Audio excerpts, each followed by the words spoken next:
Baik, eh, Bismillahirrahmanirrahim. Perkenalkan, nama saya Iliin Nasution dengan NIM 2009 0650 1008.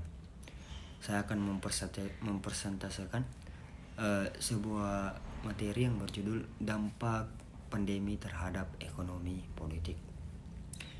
Krisis ekonomi global akibat wabah virus corona atau pandemi COVID-19. Banyak kegiatan warga seperti logistik, pariwisata, dan perdagangan merupakan sektor yang memperoleh dampak yang besar dari wabah virus corona ini. Hal ini diakibatkan larangan sejumlah pemerintah untuk melakukan perjalanan ke luar negeri dan penutupan beberapa sektor pariwisata akibat dari kurangnya wisatawan mancanegara. Dampak sektor perdagangan, khususnya ekspor dan impor bahan baku dan barang modal, produksinya itu turun. Barang langka dan harga barang terus meningkat sehingga menimbulkan inflasi. Kenaikan harga barang yang disertai penghasilan yang menurun merupakan kondisi fatal daya beli masyarakat.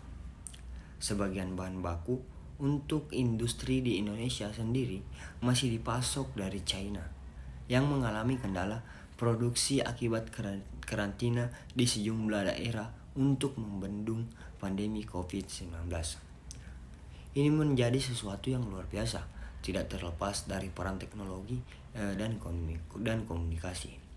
Tingkat persebaran informasi yang cepat menimbulkan kepanikan yang dahsyat di masyarakat. Nah, implikasinya membuat perilaku masyarakat itu berubah. Kepanikan tersebut salah satunya mengakibatkan ketimpangan antara permintaan dan penawaran di Indonesia. Tanpa mitigasi ekopol yang tepat pada tahun wabah atau tahun virus ini akan menjadi tahun duka bagi Indonesia. Setelah tahun 1970, kapitalisme global memperkuat posisinya sebagai sistem ekonomi politik yang dominan, didukung oleh penerapan kebijakan ekonomi neoliberal. Pada dasarnya, sistem neoliberalisme berupaya memulihkan sistem ekonomi liberal klasik dan kapitalisme pasar bebas yang terjadi pada abad ke-19. Atau bisa disebut sebagai bentuk kebangkitan kembali sistem kapitalis COVID-19. COVID-19 ini berdampak besar pada terhambatnya rantai pasukan global. Hal ini terjadi karena kebijakan ekonomi mempertimbangkan dan melaksanakan ekspor impor secara besar-besaran, serta investasi asing membuat negara menjadi saling ketergantungan satu sama lain.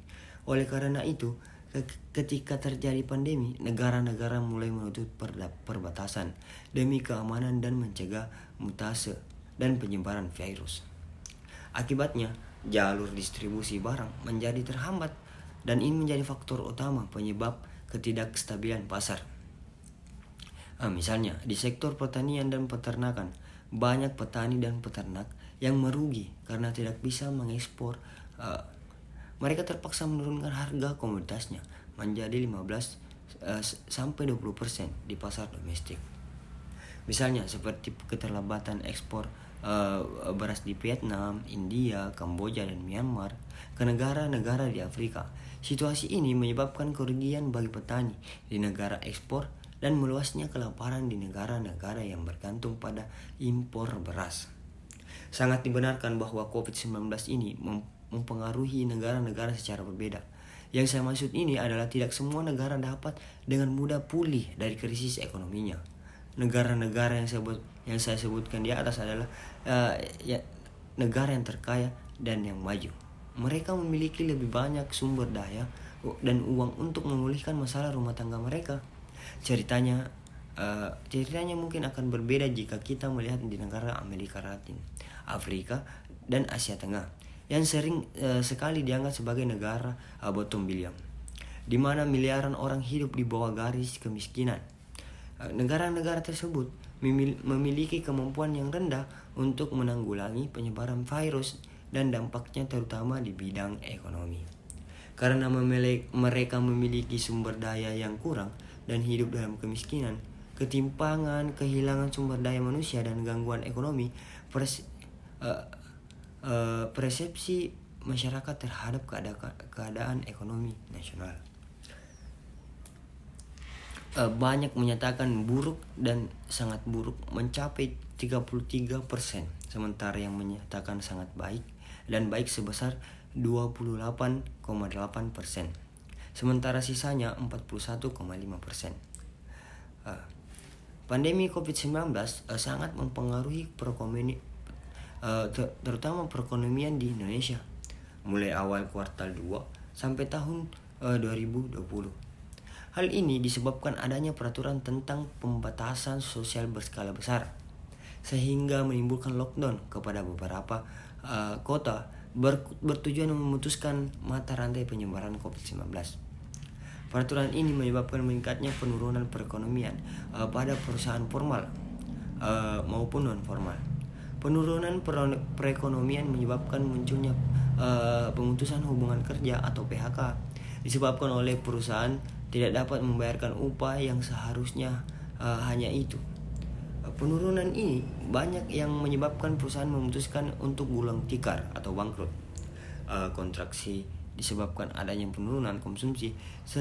Selain konsumsi untuk kebutuhan sehari-hari, pendapatan konsumsi dari sektor transportasi udara sangat berpengaruh, dan kontraksi yang dialami pada saat pandemi. Adanya peraturan PSBB ini menyebabkan masyarakat terbatas dapat berpergian seperti saya jelaskan pertama tadi, melalui berpergian ke luar negeri atau melalui transport udara. Dapat dilihat pendapatan pada sektor pelayanan di udara berkurang. Terbatasnya penggunaan transportasi udara mengakibatkan wisatawan asing juga. Saya jelaskan kembali, wisatawan asing tidak dapat menjalankan kunjungan wisata di Indonesia. Hal ini sangat berdampak kepada kota Bali, di mana pendapatan mereka cukup banyak dari wisatawan yang sedang berkunjung. Dilihat dari pendapatan hotel dan restoran yang menurun sehingga sekitar 50% dari biasanya. Nah, adapun kebijakan yang dikeluarkan oleh pemerintah pusat, adalah kebijakan fiskal dan kebijakan moneter.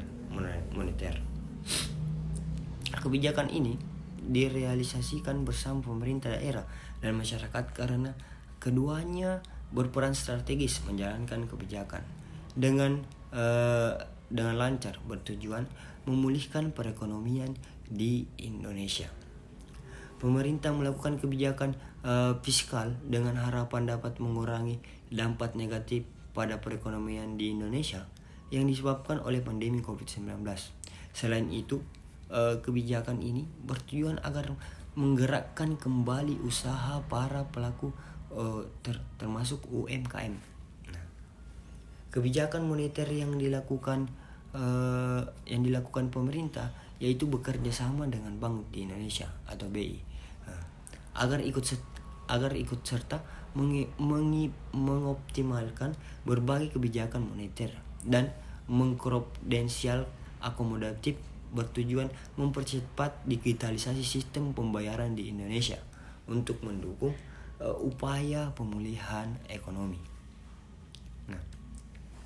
Kebijakan moneter bertujuan agar kinerja perekonomian dunia terus membaik sesuai dengan perkiraan. Di tengah ketidakpastian pasar keuangan global yang menurun, hal ini diakibatkan adanya pandemi sehingga nilai tukar Indonesia mengalami penurunan yang sangat drastis pada tahun 2020.